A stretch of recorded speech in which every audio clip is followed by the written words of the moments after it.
Camerounaises, Camerounais, mes chers compatriotes, je ne m'adresse pas habituellement à vous à la veille de notre fête nationale.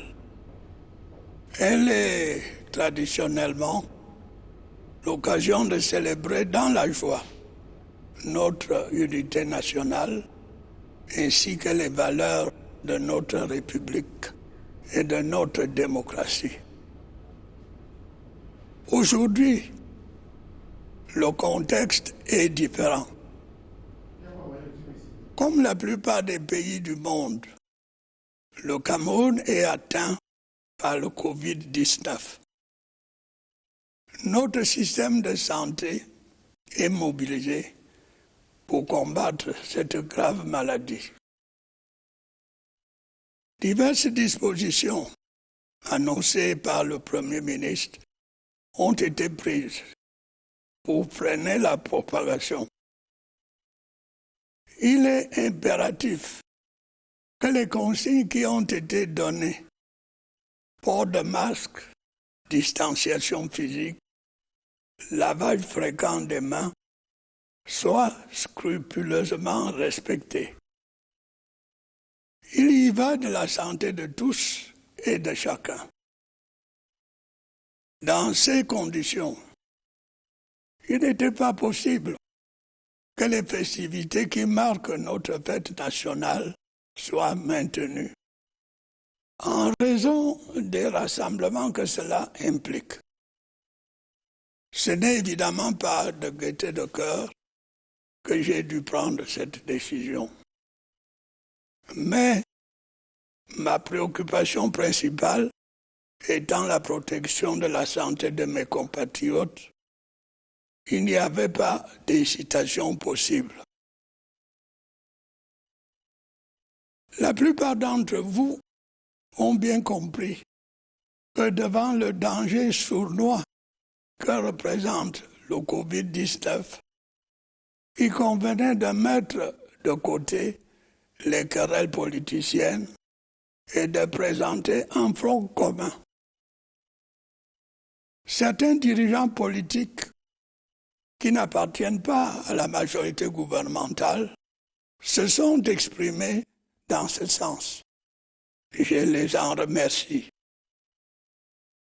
Nous avons eu également la satisfaction de recevoir l'aide et les encouragements de pays amis, d'organisations internationales, des dirigeants d'entreprises nationales et étrangères, ainsi que de diverses personnalités comme M. Jacques Ma de la Fondation Alibaba.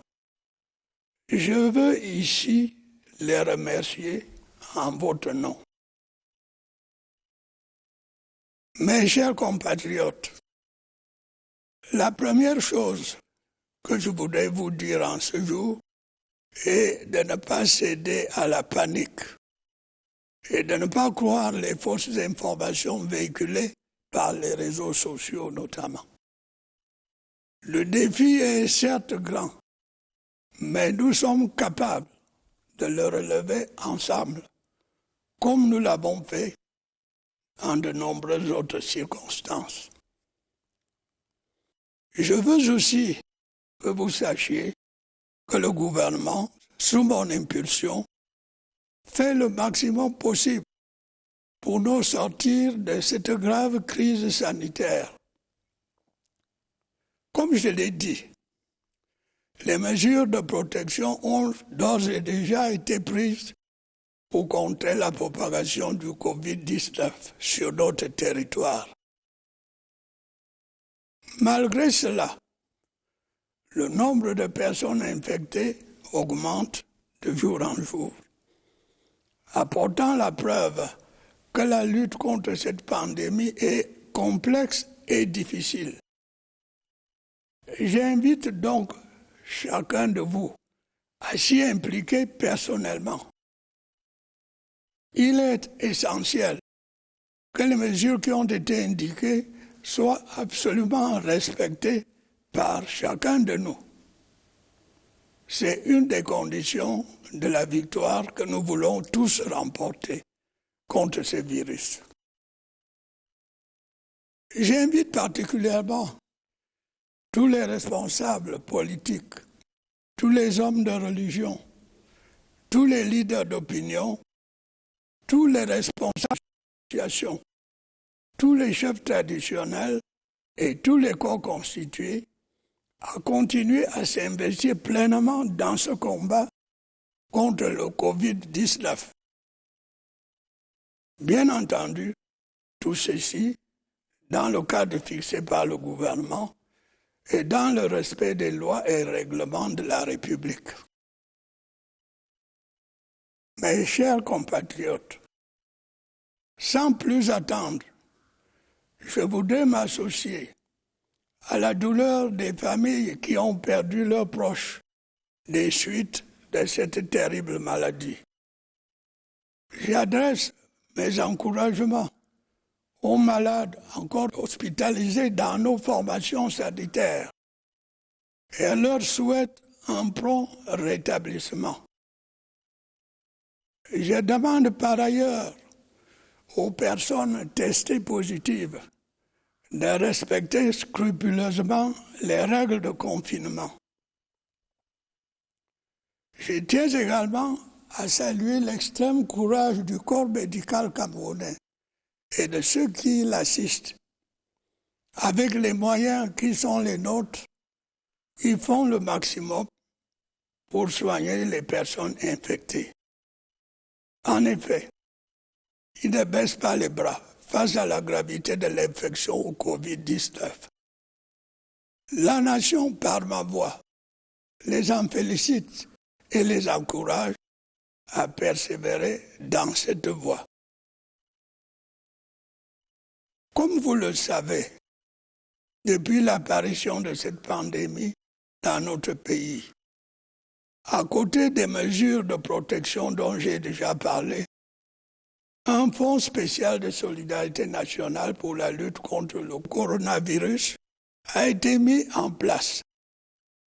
J'ai pris des dispositions pour que, dans la limite de nos moyens présents, il soit alimenté dans un premier temps à hauteur d'1 milliard de francs CFA. En fonction de l'évolution des besoins sur le terrain, des ressources nouvelles pourraient y être apportées.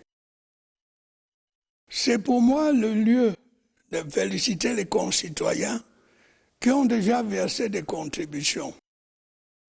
J'invite ceux qui le peuvent à en faire autant. La solidarité nationale l'exige. Dans le combat qui est le nôtre aujourd'hui, le gouvernement s'emploiera à poursuivre la lutte contre toute instrumentalisation ou exploitation politique, économique ou sociale de cette tragédie. Mes chers compatriotes, je voudrais maintenant appeler votre attention sur les conséquences aujourd'hui en face de nouveaux défis liés à la forte baisse des places boursières, à la chute des cours des matières premières et à un fort ralentissement imprévu de nos échanges commerciaux. La pandémie du coronavirus a donc un impact négatif sur l'économie mondiale ainsi que sur la nôtre. Il nous faudra bien sûr retrouver plus tard le chemin de la croissance tout en veillant à ce que pendant cette période d'incertitude et de difficulté, les emplois soient préservés dans la mesure du possible. J'invite le gouvernement à continuer à se mobiliser comme il l'a fait depuis le début de cette crise sanitaire.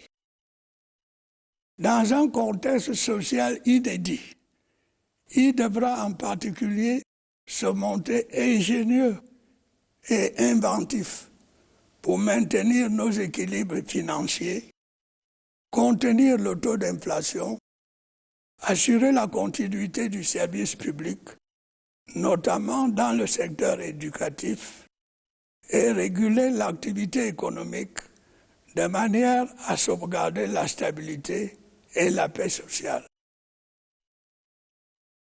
Sur le plan sanitaire, malgré la progression des cas détectés positifs au coronavirus, la situation reste maîtrisable. Nous n'épargnerons donc aucun effort pour limiter la propagation du virus et réduire le taux de mortalité induit par cette pandémie. La crise sanitaire mondiale due au coronavirus va sans doute provoquer un tournant dans le fonctionnement de notre société. Elle exige dès à présent de poursuivre le renforcement de nos structures sanitaires, de densifier notre offre de soins et surtout de remettre à jour certains de nos projets et programmes de développement. D'autre part, devant l'épreuve, notre système de santé devra se montrer encore plus efficace. Les autres pathologies qui affectent tout autant les Camerounais ne doivent pas être négligées. Il doit en être de même du programme habituel de vaccination. C'est pourquoi des centres spécialisés de prise en charge des malades du Covid-19 ont été aménagés à Yaoundé et à Douala. D'autres sont en voie de l'être dans les chefs-lieux de région et de département.